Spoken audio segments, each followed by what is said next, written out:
India is securing its energy future through renewables, modern grids, and alternative fuels. A clean, resilient energy mix powers sustainable growth. Digital trust means more than firewalls. It's about transparent, people-centric, and compliant systems. A secure economy protects its assets, IP, financial systems, digital infrastructure while driving growth. CII is driving security through policy, partnerships and preparedness, from energy to digital resilience for a secure, sustainable future. A secure nation is resilient, where energy is clean, data is safe, and trust is built through ethical governance.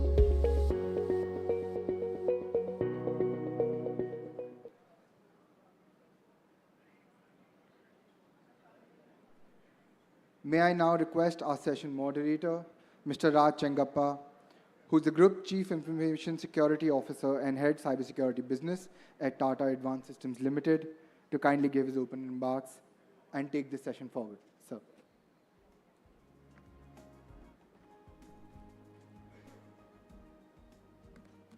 Good afternoon, everyone. I think there was a slight glitch in the introduction. I am not from Tata's. My distinguished colleague at the other end of this dais is from Tata's. I'm from India Today magazine. I'm the Group Editorial Director Publishing, and I'm here to moderate the session. And quickly, this is a topic that is no more confined to the IT departments of companies, but has moved to their boardrooms and their C-suites. Cyber risks today are not just operational hazards of businesses. They have become national and economic security challenges. We talked of the environmental security in the previous session. Today we'll look at the economic security, particularly cyber risks. And as you look at Indian businesses, which all of you all represent here, digitizing your operations, storing sensitive data online, and employing artificial intelligence, and of course connecting to global systems, the threats from cyber have never been that greater as now. And just let me give you one example of that. In the last year alone, India saw a 300% spike in cyber scams, with an estimated 12,000 crores lost, rupees 12,000 crores lost as a result of that. And many of you all know we have seen operational paralysis at major institutions, from the AIIMS hospital breach to attacks on cooperative banks, insurers, and stockbrokers. No one seems immune. Not startups, not conglomerates, not even government departments. A cyber attack today can erase years of brand equity, shut down services, and expose companies to massive regulatory penalties. And of course, when we come to ransomware, that threat continues to dominate, with criminals using malware to encrypt company data and then demanding ransom for restoration. One example, in just about 6 months ago, an attack on an Indian banking IT provider, I will not name the IT provider, crippled services across nearly 300 Indian banks. And if you look globally, the MGM resorts in the US suffered a similar ransom attack, and their cost was $100 million in losses and disruptions. There are, of course, other threats that we will talk about in this session, which is phishing and business email compromises. I would just like to mention one other threat which has been very evident, and this is in Operation Sindoor, which we've just concluded successfully. It's called Distributed Denial of Services, or DDoS. And just last month, we saw the real example of this. It's probably pretty secret what really happened. We have the Lieutenant General here, distinguished Lieutenant General here, who could talk a bit about that. But there was a cyber espionage campaign launched by threat actors based in their countries. Their aim was to infiltrate India's critical infrastructure sectors, including energy, telecom, and defense, through sophisticated phishing and malware attacks.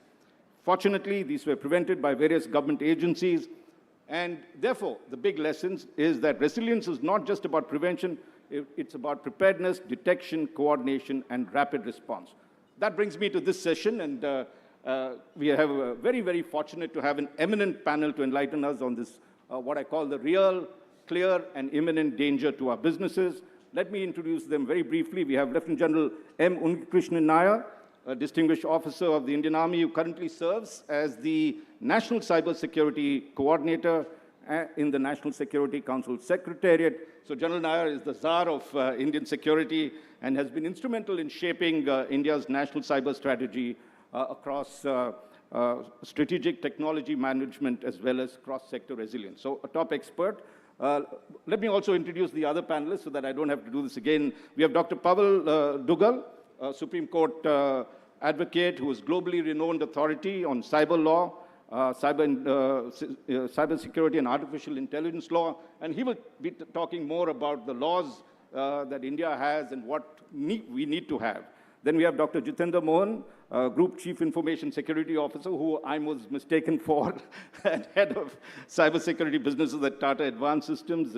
He brings over 35 years of IT expertise on cybersecurity, AI, which we'll talk a little bit more, and digital transformation. We have Mr. Sunil Gupta, CEO of QNew Labs, who is a tech entrepreneur with over 30 years of experience, and he's leading India's quantum revolution in digital security. So we'll go to the next gen of security in his session. And we have Mr. Vaibhav Sharma, Global Head Cybersecurity of TÜV SÜD.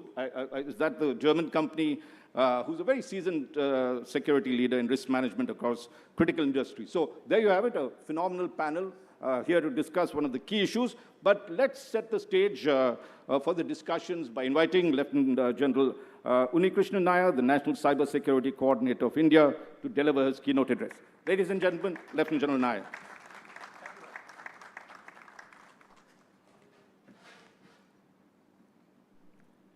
Thank you, Raj. Good afternoon, ladies and gentlemen. It's always a pleasure to interact with industry reps like you, the industry leaders like you. Extremely grateful to the CII for organizing a dedicated session on cybersecurity. I think it's apt and timely. Small word about what I did. I spent about 40 years in the Indian Army, and I was heading a vertical called the Directorate General of Signals. And just for business interests, I'd just say that in 1 year's time, that is in 22-23 time frame, the changes which the Ministry of Defense had made, it actually helped us to procure, in fact, place supply orders worth 11,000 crores in 1 year in a limited time frame, which my own directorate could actually push. And many of the projects which we had envisaged played a major role in the current conflict scenario, which I think Raj was just mentioning about. Now I'll touch upon the sphere where I'm now responsible for as the National Cybersecurity Coordinator. Coordination of cybersecurity aspects between various government agencies, between the ministries, organizations, establishments, industry, academia, and similarly placed organizations elsewhere in the world to protect the cyber landscape of the country is my primary responsibility. I keep speaking to audiences on necessity to inculcate a security mindset, considering the fact that technology or technological developments came to assist us humans in our approach to either defend ourselves or gain advantage in conflict situations. This unique quality, perhaps possessed only by the human race, has seen several inventions in the past, right from the fire to the internet of today, artificial intelligence. All of them have manifested from conflict situations, as per my understanding. Even Indian mythology talks of powerful weapons of destruction used by virtuous against the evil. Conflicts have always triggered our imagination, so also several technological marvels. Ability to see, hear, analyze, and perhaps predict are all within the realms of reality today. And the recent demonstration of use of technology for precision strikes, punishing with purpose, was simply demonstrated by the Indian Armed Forces in Op Sindoor. But conflicts also introduce a new element into the cyber landscape. The challenges are enormous, considering the ever-increasing footprint of our digital infrastructure. I'm sure you're all aware of our vast digital infrastructure, one of the largest in the world, one which the government has put in a lot of effort to create, to realize the digital dreams, to connect the citizens. I'm sure you could just refer to the TRAI statistics on total number of telephone connections in India as on April 2025. it's about 1.197 billion, out of which 1.16 billion are pure wireless subscribers.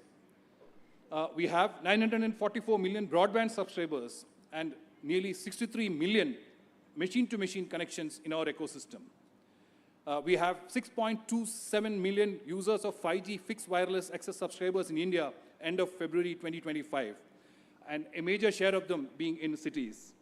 Through these connections, our citizens carried out nearly 600 million transactions on an average, with value of nearly 90,000 crores each day using one single platform, the UPI. The digital economy contributed to 11.74% of our GDP in 22-23, and is expected to reach 20% by 29-30. Over 95% of our banking payment transactions are now digital. We now have 136.65 crores Aadhaar cards as of March 2023. And we have practically all our panchayats, 2.14 lakh connected through the internet, the BharatNet, and with large length of optical fiber connected. And today we should be proud that over 45% of our world's digital transactions take place in our country. This is as per the reports which are available on public source. So the digital landscape of our country is extremely vast, and it's changing dramatically at an unprecedented pace. What we dream today in digital space may become a reality tomorrow. And with every advancement comes with a handicap of a new vulnerability which is exploited by threat actors, could be a state or a non-state actor. Now, we keep speaking about comprehensive national power. I think Raj touched upon when he was introducing the topic, which is a function of multiple elements ranging from military capabilities, political stability, financial vibrancy, to energy security, health and wellness of our citizens, vibrancy of our science and technology, etc. The elements, so varied in nature and impacting on life of our citizens, are all interconnected by the cyberspace, be it through the networks that all of us are familiar with, which the TSPs actually contribute, which could be terrestrial, which could be radiating, or space-based, to the large device ecosystem, or to the applications which are developed and used by all of us. We also have storage requirements either on premise, cloud, etc. There could also be networks which are air-gapped, which are operating independently, servicing select clients. Imagine that any small vulnerability or breach in any of these large ecosystems can impact on any of these elements of comprehensive national power. And this is why I think we keep reiterating this fact that cybersecurity is an integral component of a nation's security today. We as citizens of our country do not pay adequate attention to this important facet of national security, which impacts on each one of us as citizens here. As a routine in the governmental sector, or as part of governmental machinery, or any commercial or business organizations in your respective ecosystems, one doesn't feel the significance of security of cyberspace as a key result area. It doesn't probably figure in your business continuity risk, or many of the the aspects which you all debate on, discuss on. Investments, resource allocations, etc. in this area are therefore minimal, with implications not being thought of or considered, ever discussed in board meetings, etc. Though I would say that the trend is slowly changing.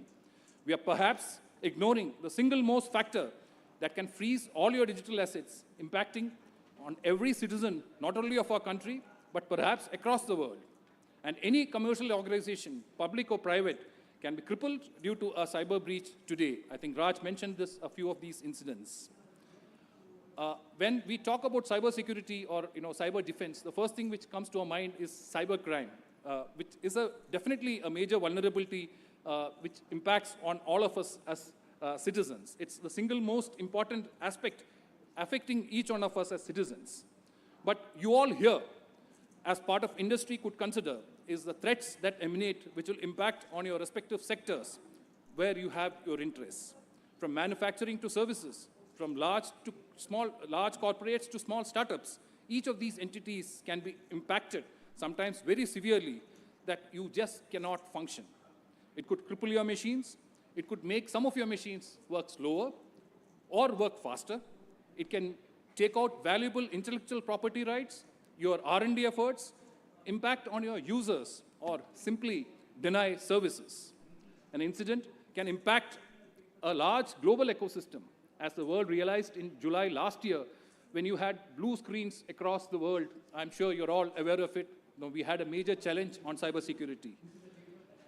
Manifestations of incidents we have seen in many parts of the world last year, and more recently, we saw a blackout in some parts of Europe. Or a few days back, there was a complete shutdown of mobile services in a country, though they have not been attributed to cyber, but one of the indicators that there could be a cyber threat actor playing a role. In your ecosystem, which is complex, and with multiple systems involved in delivering the desired capabilities, it's difficult to protect each entity or layer. But can you have visibility of all systems so that they are monitored from a cybersecurity perspective continuously? Can you carry out a risk mapping and assessment of the entire system so that you could actually have a threshold and create a cyber audit process and procedures and enforce it rigorously so that it's not only meant for compliance, but you actually religiously follow it? Effectively dealing with cyber incidents will imply adherence to processes and procedures, policies, and basic cyber frameworks. Besides, a cybersecurity workforce which is aware, in fact, all your workforce should be aware of the cyber vulnerabilities, and a few cyber skill professionals in your respective organizations. You could also consider cybersecurity aware members in your boards, and could also have cybersecurity as a section in your annual reports of companies and organizations. This could, investments in cybersecurity can only strengthen your organizations for future, for being a cyber safe ecosystem, creating a cyber safe ecosystem. From a policy perspective, the lack of clarity on responsibilities of various ministries in cybersecurity domain has been addressed with cybersecurity now being included in the allocation of business rules of various ministries and with clear-cut responsibilities. Coordination and strategic direction in this key domain of national security rests with the National Security Council Secretariat, and I'm sure this would lead to better coordination and management of key objectives envisaged in the domain of cybersecurity. However, major objective of availability of skilled professionals to work in this specialized domain is a major challenge we look to solve on priority, with the support of all of you here, the major stakeholders in this domain, also the academia and the support of all of you in the industry. This has to be scaled up as a national endeavor. Opportunities galore for skilled professionals in this domain. I'm sure the internship initiative, which the government has actually recently come out with, is a step in the right direction, and probably this is an opportunity for you to attract better talent in this domain. While several measures have been taken at multiple levels to maintain integrity of our supply chain, focused on networks, a lot more needs to be done, and our approach towards achieving self-reliance in ICT sector, supported by a strong regulatory and legal framework, can be the ideal way ahead. At the device ecosystem level, we have to ensure that they are also free from vulnerabilities, as also the application ecosystem, which rides on our networks. Many of the threats are within the capacity of today of all of us, especially the telecom industry, to tackle with, provided they monitor the network regularly for vulnerabilities. And also, you need to spend more on R&D on this particular domain. There have been a large number of deliberations on emerging domains, such as domains of artificial intelligence and quantum. Both of them have in-depth impact on cybersecurity domain on strengthening the ecosystem, as also finding loopholes which can be exploited by scamsters and anti-national elements. While AI and Gen AI features have enhanced the bandwidth and windows of opportunities for cyber criminals, it has also features which will assist in identifying the vulnerabilities, trends proactively, besides analyzing the ecosystems. Quantum is a domain we are looking at critically, with the threat that can impact on our cyberspace being identified, evaluated, and solutions being looked at even through international cooperation. As conflict situations emerge in many parts of the world today, we as a nation are constantly engaged in battles to safeguard our sovereignty, security, and privacy from intrusive and anonymous threats, both in physical domains, as you have seen very recently, as also in virtual domains. India ranks amongst the top 3 cyber-targeted nations in the world today as a result of our vibrant and expanding digital public infrastructure. I think Raj mentioned about the predominant forms of cyber attacks, data breaches, identity theft, financial theft, ransomware attacks, etc. Targeted cyber attacks on our national resources and critical infrastructure have become more vigorous, with these attacks having the potential to jeopardize our national security as also our social well-being. While planning the journey ahead in our nation during this Amrit Kal, it's essential that we consider cybersecurity as an important factor which can have a singular impact on our national sovereignty. Key to our digital revolution, the participants of which are all of us here, is to safeguard the data, which is the primary enabler for any of these transformative processes. The effectiveness and strength of the cybersecurity practices followed by each one of you and your teams will ensure safety of personal and organizational data, a loss of which can impact on our citizens, organizations, or for that matter, our nation itself. The threats in cyber domain is constantly evolving, and hence the need to be on the guard always, with constant engagement with all the stakeholders, all of us here, the government, the industry, the academia, and of course, the citizens. I'm sure we will be in a better position to protect this. Increased investment in strengthening the cybersecurity and building skilled resources for combating the threats is also an immediate priority. We need to realize that cyberspace, which impacts each one of us today, connecting all pillars of developmental goals of our government, is a key to the future. I'm sure our efforts together in this domain, with wholehearted participation of each one of us, I mentioned, it has to be a whole of government approach, whole of citizens approach, whole of industry approach to address the cybersecurity challenges, will help in making our cyberspace an arena of safe and secure interface for all of us as citizens of our country. Thank you, and Jai Hind. Thank you. Thank you, Lieutenant General Nair, for this magnificent overview of the cyber threats businesses face and what needs to be done. You've also touched upon how Indian enterprises can enhance their strategic and operational readiness to deal with these threats. And you talked of India being among the top 3 countries that face cyber threats across the world, and that's not very reassuring. But now let me get in Dr. Pawan Dugal, who's the Supreme Court advocate and top expert on cybersecurity and legal issues. Can you outline for us? There are many laws that deal with cybersecurity in India, some very recent, some nascent, and some about to be passed. Quickly, what would be the 3 or 4 big things on the legal front that you can look at in terms of cybersecurity? Please sit here and talk. Yes, quicker. Yes, thank you. So first and foremost, we are at a very interesting cusp. Why? Because the latest news has come in. AI is going to lead to a 20% increase in unemployment at the US level. Just replicate that in India, and you have the facts and figures. So in today's scenario, legal frameworks become very important. Why? For companies to protect themselves, for companies to minimize their legal liability. Today, we are all from different companies. We are all having people using ChatGPT for everything in our day-to-day operations. No wonder artificial intelligence has become a leaking hole. Leaking hole vis-a-vis cyber security of companies. Because a lot of your secrets is already up in the public domain. That being so, targeting you, attacking you becomes more important. In a scenario like this, where do we stand?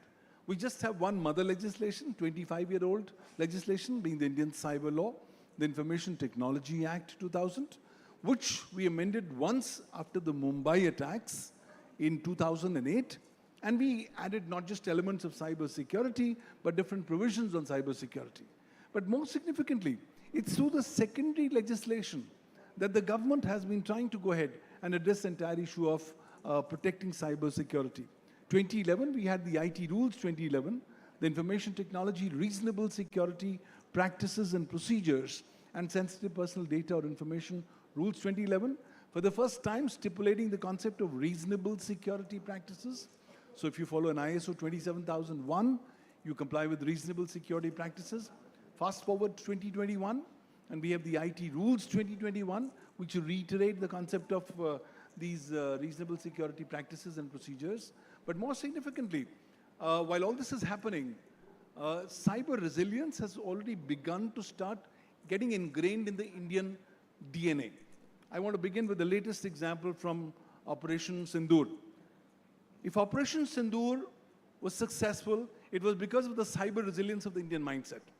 It was because of the remarkable work done by the National Cybersecurity Coordinator, Lieutenant General Nair, and his entire team in ensuring that we as businesses did not get disrupted.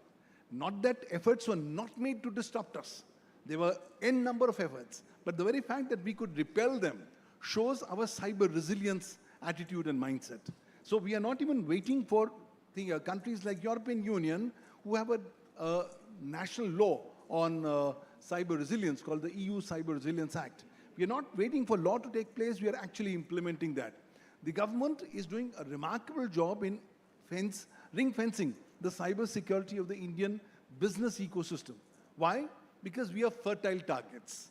You are potentially going to be targeted. Why? Because India, the most populous nation in the world, now the 4th biggest economy in the world, and if we can actually hack into Indian companies, Indian businesses, nothing but giving that kind of a negative impression or mindset. So the government is working remarkably, but is that alone sufficient? I don't think so. The PPP model has to be very important, and as businesses, we will have to really help in contributing our contributions in strengthening the hands of the government. But while we are doing that, please go ahead and protect yourself, because on 11th of August 2023, a legislation got passed in the Indian Parliament called the Digital Personal Data Protection Act 2023, which is now going to be one of the game-changing legislations for all of us as businesses. Why? If I'm dealing with personal data of others, I will have to ensure compliance with this law. This law, I don't comply, no problem. The law says I can't send you to jail, but the law says you can be straddled for fines up to 250 crore rupees for one contravention. So as businesses, we are going to be very sensitive. We don't want to lose our monies. And mind you, these so-called fines will not go to any competing business interest or the complainant. It will go to the Consolidated Fund of India. So therefore, there's an added responsibility on us to ensure that we protect our cyber security. That's why, under the draft Digital Personal Data Protection Rules 2025, which got released by MIT in January, they've added a second schedule. In the second schedule, for the first time, they've come up with detailed reasonable security safeguards, which have to be complied by all businesses when you are dealing with third-party data, specifically personal data. So you will have to ensure compliance.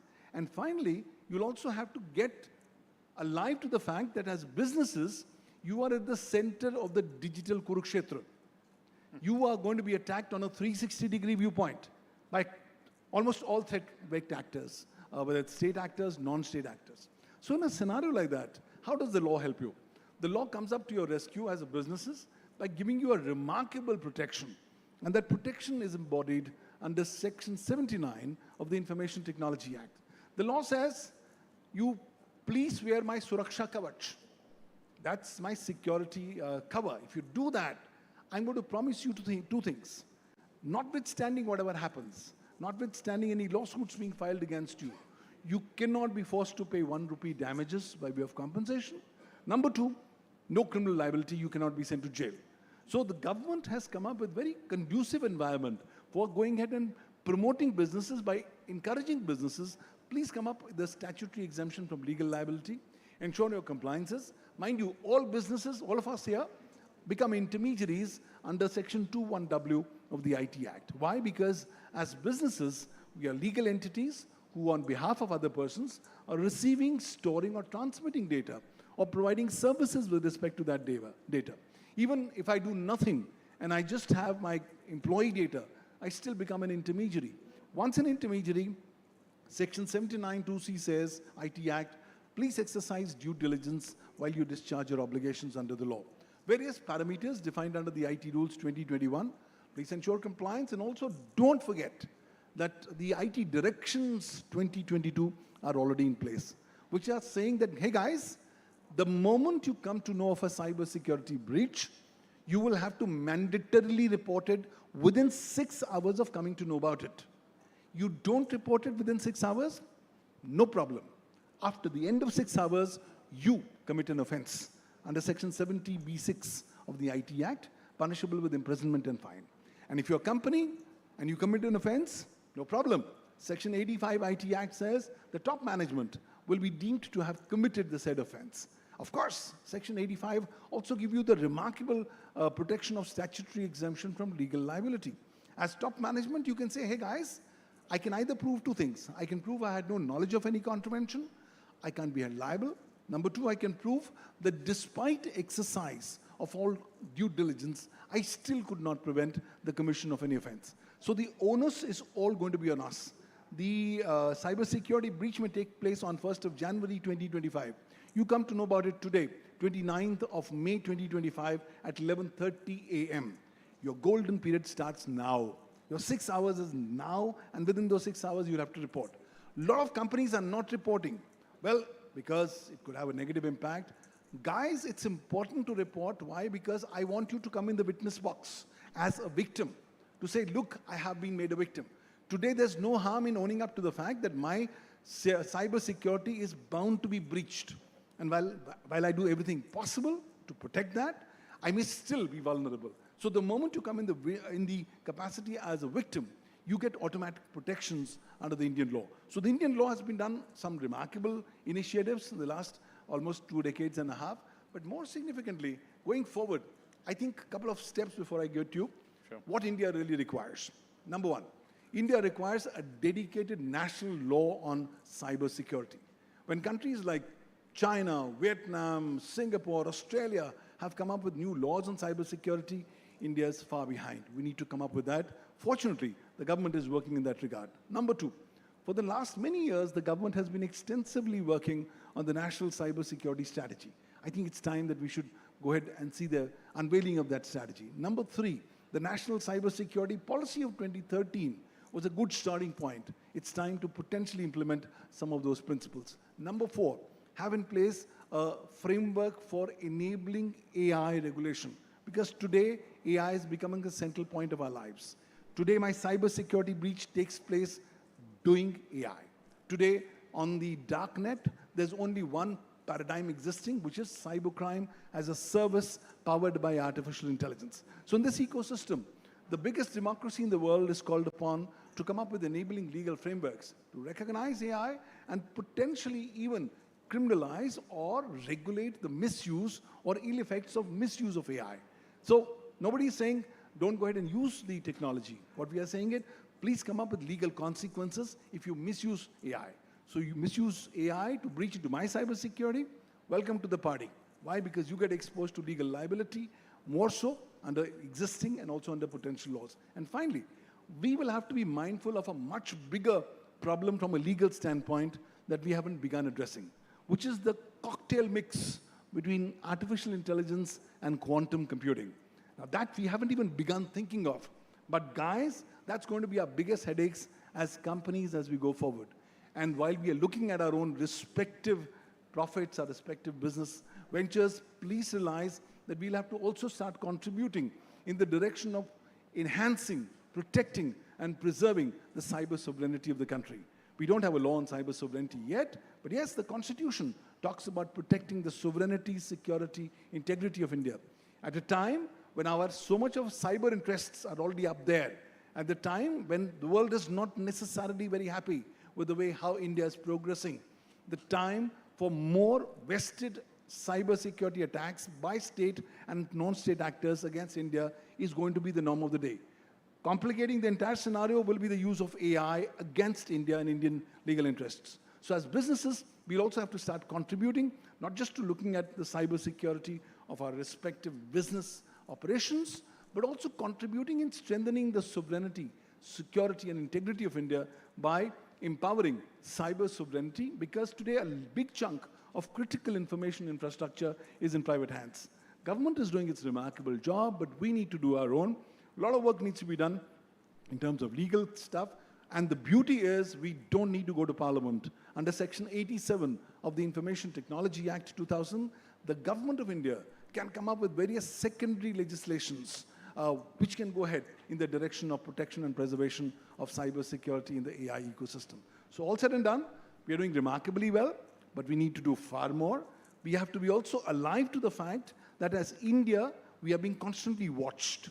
And what India does will tomorrow become the benchmarking standard from a legal policy and regulatory standpoint. So a lot of onus will be not just on the government to come up with these new legal frameworks for strengthening cybersecurity, for regulating the misuse of AI, quantum, and other emerging technologies, but also the onus will be on all of us to contribute in strengthening the hands of the Indian government in making the Indian ecosystem far more cyber secure, cyber resilient, and cyber reliable. Thanks. Thanks. Let's give him a warm round of applause for this brilliant exposition. I liked your terminology, digital Kurukshetra, and how do you equip yourself and your kavachas to ensure that we protect ourselves. And I think you've brought us up to date. One of the things we wanted to actually discuss a little later, but since you talked of the cocktail of AI and quantum computing and how that's going to create its own new high-end protection, let's get Dr. Jitendra Mohan of Tata Advanced Systems.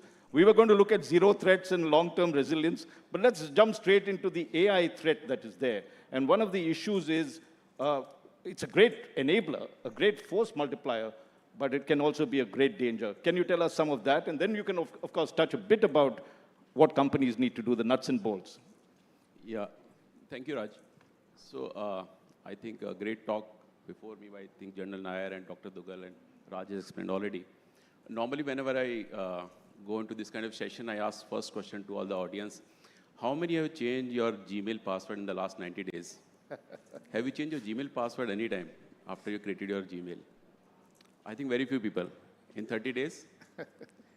And I think we are talking about cybersecurity here.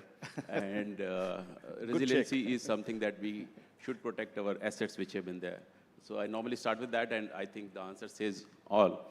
Whereas when we say Gmail, I think Facebook also same thing. I think Facebook would have been confident on your mobile phone for long, and some of you would have forgotten the password also. If the Gmail doesn't ask for the multi-factor authentication, I think then anybody can hack into your system.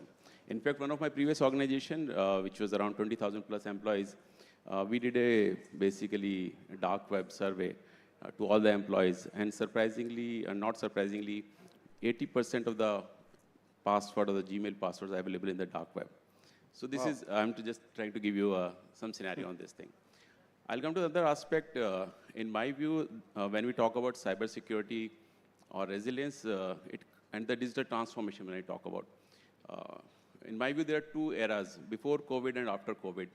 I'm not saying digital transformation was not there. People are doing digital transformation, industry was doing at that point of a time.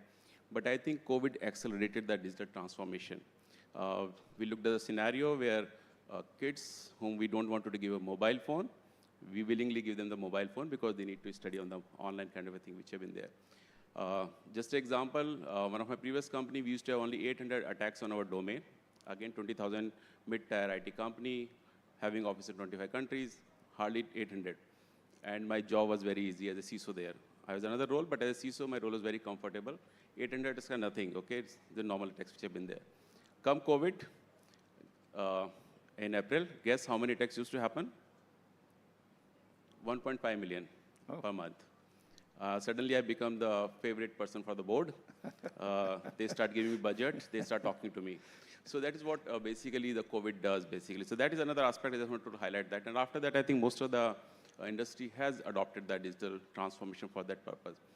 And another thing which we see, the amount of data which we create in the personal life or the basically in the institutions, or when we talk about the corporates, we all know we call it data is oil and data is gold, whatever you wanted to name it.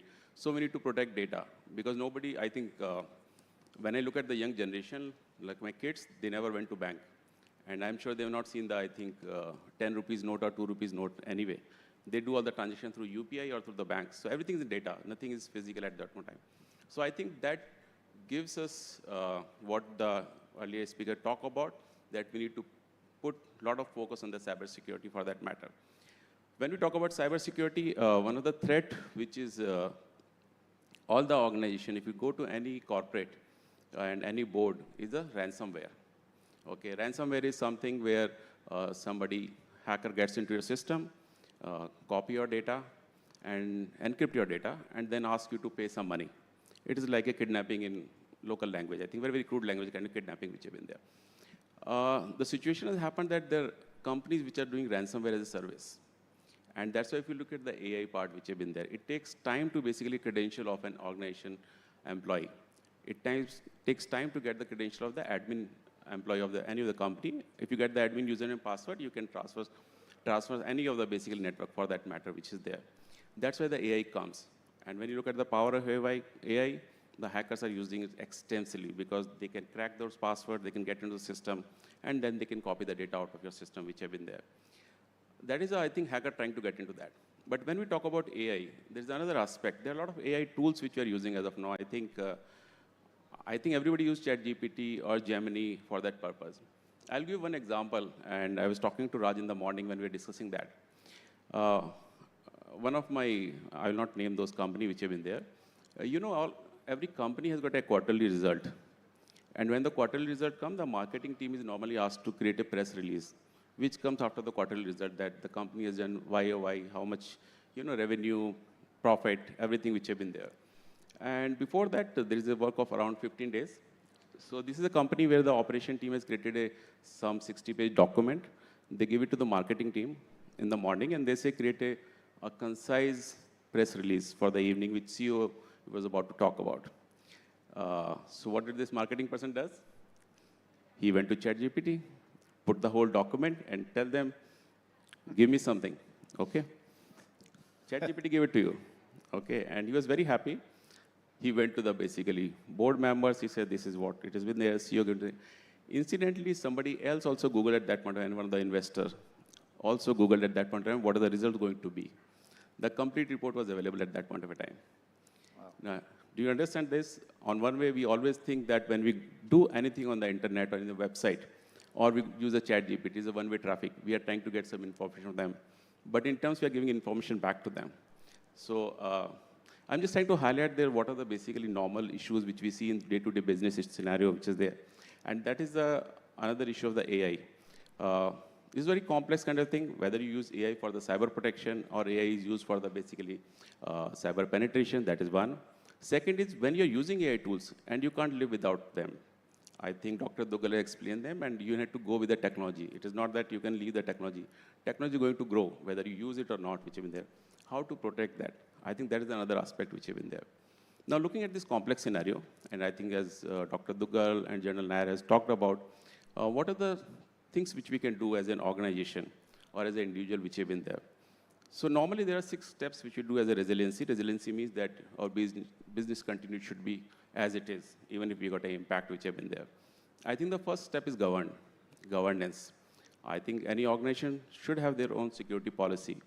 And when I say security policy, in my 35 years of experience, when the policy is created, unlike I think Dr. Dugal said, laws, it should keep on changing, because new threats keep on coming. We are talking about AI, quantum, everything. You should keep on doing that thing. So that should be annually or 6 monthly should we keep on changing what are threats. And each industry has got their own threats. Please remember that. Banking has got their own issues, cyber issues.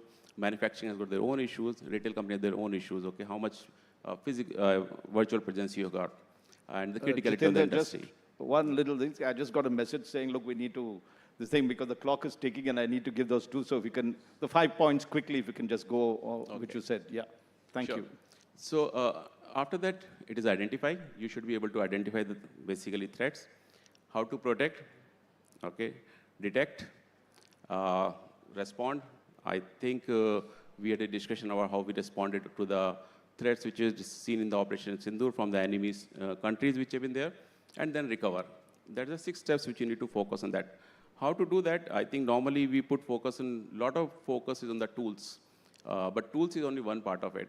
Okay, please remember that we should have process in place, which is through the governance, and the important piece is people. I go back to my previous question that how many people have changed their Gmail password. Even if you have best tools, best processes, if people are not aware, people are not basically reading those things, that is going to be a challenge. But when you talk about resiliency, there is a third element, which I always believe, in an organization or countrywide, we need to create a security culture. We should have a security by design. Any transaction which you do, any transaction for that matter, on an electronic devices, whether it is a mobile, whether it is your laptop, anything which you do, I think you need to think about security, how secure basically that transaction used to be there. So I'll end with that. Thank you. Thank you. Thank you for this excellent overview. And you touched on AI and the concerns that were there, particularly the example you gave. I think all of us do this, just by casualness and not realize that all our company's information is already on the net for use of it. This brings me to Vaibhav Sharma, and I'll come to Quantum after this, the other part of the cocktail. But Vaibhav, you're global head of a security firm. And one of the things is this intersection between critical infrastructure and operational technology. And how do you sort of navigate through that? What are the 3 or 4 things you would say that needs to be done urgently on this front? Because that's where a lot of the breakdowns happen and a lot of penetration happens. Thank you, Raj. I guess critical infrastructure is quite a hot topic right now, considering in my discussion today, I will touch 3 topics very clearly. I would like to extend few topics from what Raj just said to navigate through the how globally it impacting the critical infrastructure and OT security. But along with that, I also like to touch the few trends in our IT transformation.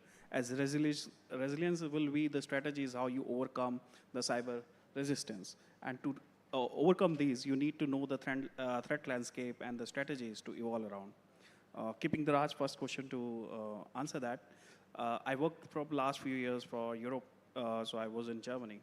And the basic thing I seen the difference between India or other countries right now is we are on the path of regulating everything. We never had regulations in terms of industrial side where the cybersecurity was prevailing. We were more focused toward the IT side of it. So if you see on IT Act, Mr. Dugal already said, we have an IT Act who focus on cybersecurity aspects, but it's not yet covering everything. There are few gaps in it which need to be filled considering it evolving the cyber space. Considering in operational technology, which is mostly covering from the industrial side. Industrial side would be something manufacturing, power plants, oil and gas, these are. But out of them, there are some critical infrastructure for every nation and country is important, like segment like power, nuclear, these are critical infrastructure. India is also transforming it. In a sense, they moving ahead one step ahead in the regulation, maybe extending Mr. Pawan's point, how we doing it now in railway and power, which are critical infrastructure for specifically India, they regulated already in black and white that how they should streamline their supply chain. Earlier in India, it was not been yet as a regulatory, it was a voluntary requirement, now they're pushing it because they emphasize the value of how you procuring those devices which are secure. So that have been now in black and white, put it in the regulatory. Recent IT Act also covered telecommunications, which was not part of it earlier. As we are moving ahead in the faster pace of digitalization, IoT world, so the 5G and those spectrums now included as part of IT Act to oversee and also respond to local agencies, or I would say national agencies, not local. National agencies, I'm referring to something like NCIAPC, who govern all these organizations, the critical infrastructure, who have responsibility to report any incident which happen in India. If I compare India to the global side in OT, we have 3 last 1 year incident which was reported and declared cyber incident compared to US and others where this is in the fold of at least 10 times where the reporting were there. So it doesn't mean we are good or safe. It means our reporting structure, mechanism of reporting it, documenting it, and getting the lesson learned out of it is little slower right now because we were not uniform that way. But as I mentioned in the 2 sector, government have taken initiative. So my understanding over this to see as a big picture is government will not stop here. If the 2 sector have been streamlined and regulated for supply chain, they will do it for the same for other sectors. In the same line, if I say the strategies what other sector could apply in this, considering what I think Mr. Nair also said, we have a highest transaction in UPI, I think 90 CR. So we are digitally growing very faster pace. So our digital transformation journey is almost compared to now, top 2 world economy, I would say the countries who are doing that, they are lesser in these transactions to us. So our pace will be definitely growing much, much faster scale. So if we say the cyber safe ecosystem, the way Mr. Nair said, General Nair said about that, okay, we have to keep the ecosystem as a cyber safe. There are a few strategies I like to highlight, which should be the resilience we should be considering. Something zero trust. Sorry, time, I'm just looking at the clock. If you can just go 1, 2, 3, and that'll be great. Sorry, I have to rush you. I know you've got so much information, but and I want to give just one quick suggestion for everybody to come up after this. So if you can just, yeah, thank you. I'll summarize in the points what key 4 strategies I would like to place it here for the learning, for the audience, for the perspective.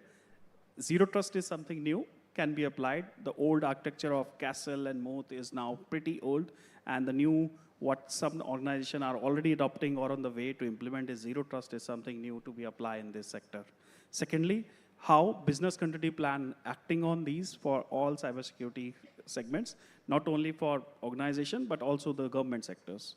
The third is cultural organizational play is also play a vital role in this transformation, considering organization have to have a culture there, people can report it and also document the cyber incidents where the threats prevailing would be documented. The last point from my side on this is practical implementation strategies should come in play for these. As the 5 trends which India will see now from today to next 5 years in IT or OT side would be more towards data space, which have been mentioned by fellow speakers also, and data sovereignty I will add in here, and industrial IoT or IIoT trends you will see mostly in there. Apart from it, the cybersecurity will have these trends definitely going prevailing where the threats will arise. But AI attacks and these will definitely come, and we have to start factoring those. The technology is also coming for defense in the AI also, not only as an attack technology. They are coming in the defense also. That's where I take a pause to give it back to Raj. Thank you. Thank you, Vaibhav. And let's give him a warm round of applause for his operational technology issues that are there and the blueprint that he's given. That brings me to Sunil Gupta, last and not least, but he's really the next-gen entrepreneur who's seen where quantum computing is going, the kind of threats that is going to come in terms of the cyber threats that quantum computing is bringing. Do tell us 3 or 4 points that you think we need to look out for. Thank you. So I think first point is that digital resilience is not just about detection and response, where 90% we are spending our effort and time. It is now also about anticipating future threats.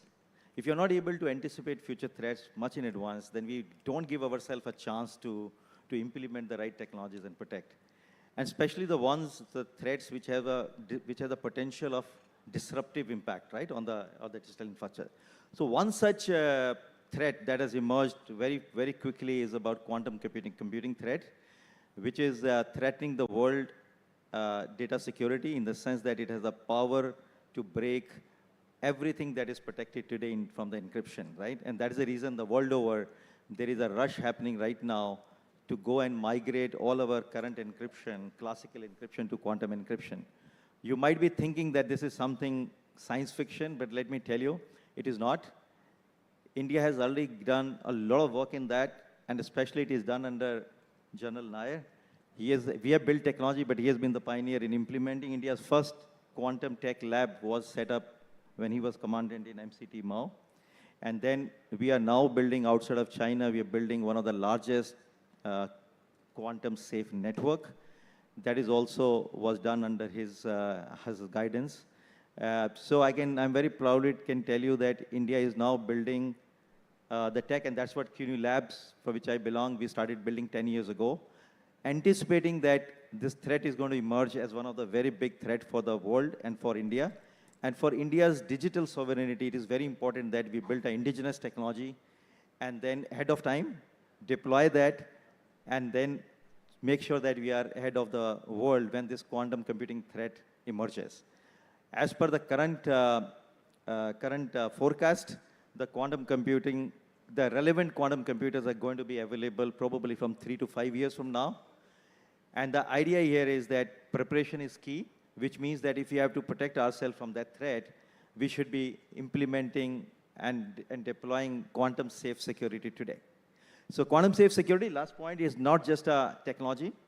It is actually an effort towards building confidentiality, privacy, as well as, I would say, continuity to ensure that our future generations are safe, right? Thank you. Brilliantly put. We just have a minute I'm going to take, and this is going to be our quick fire round. Each one just 20 seconds, like they do on TV. One big suggestion you would give, one thing that you want immediately to be done. I'd go around the table, this panel. Okay, the digital way of life is going to be the future. And all of us need to understand this, imbibe this. And we are the pillars who can protect this digital way of life. So while the government can look at policy, regulation, legal frameworks, etc., I think we as citizens need to be aware of the vulnerabilities. And that's where I think the message should go across that we also have a major stake in this domain. Pawan? Quick question. I think my one point is India will require a dedicated cyber come AI resilience legal framework. Because with Indians trusting AI like mad, we are actually opening our doors to a lot of potential vulnerabilities. So it will be time for the law to come up with minimum parameters that we'll have to follow as part of our AI resilience and cyber resilience, because the way things are going across, till such time there are no penal consequences, the compliance levels are relatively low.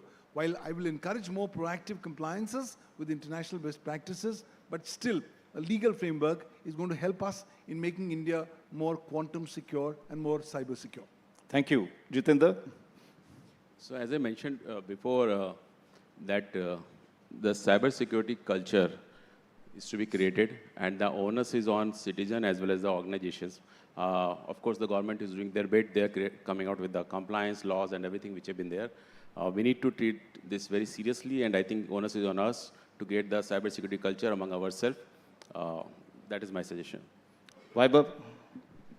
On a quick note, I would say as the attack surface area overall is changing because of this digital transformation, our strategies to resilience is also need to be evolved, which should come both sides, not only technology, it should come from compliance and technology together. Sunil, you, the last word for you. So digital cyber resilience actually needs a paradigm shift from patching to a proactive immunity, right? I think that's the key. Because the moment we start looking at that paradigm shift, everything changes. And quantum safe security that is being built today is one such solution. The way I say it is a vaccine for future threats, right? All of us got vaccinated for a future COVID attack. Similarly, the quantum tech is available today is like a vaccine to protect us from the future emerging threats. Brilliant. And let's give this panel a very, very warm round of applause for these suggestions. Thank you, ladies and gentlemen.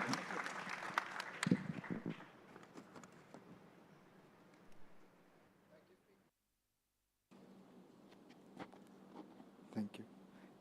Thank you, speakers, for your valuable insights. May I request all of you to come forward for a photo op, please?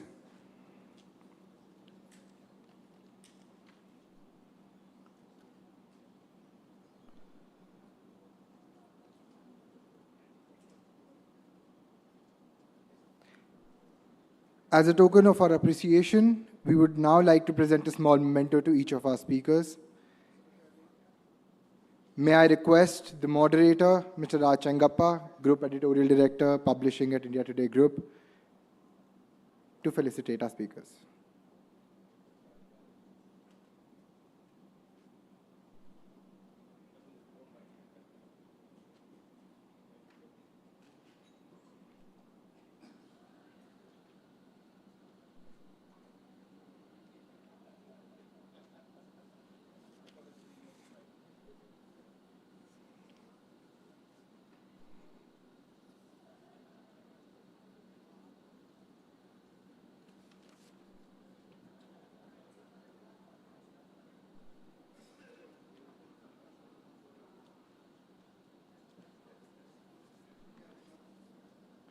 He's already taken it.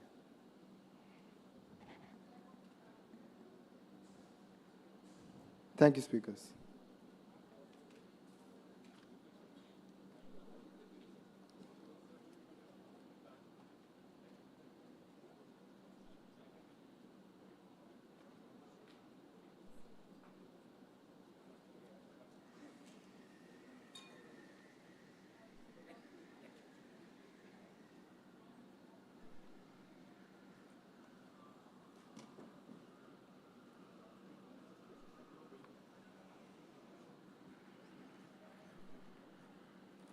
Thank you, sir.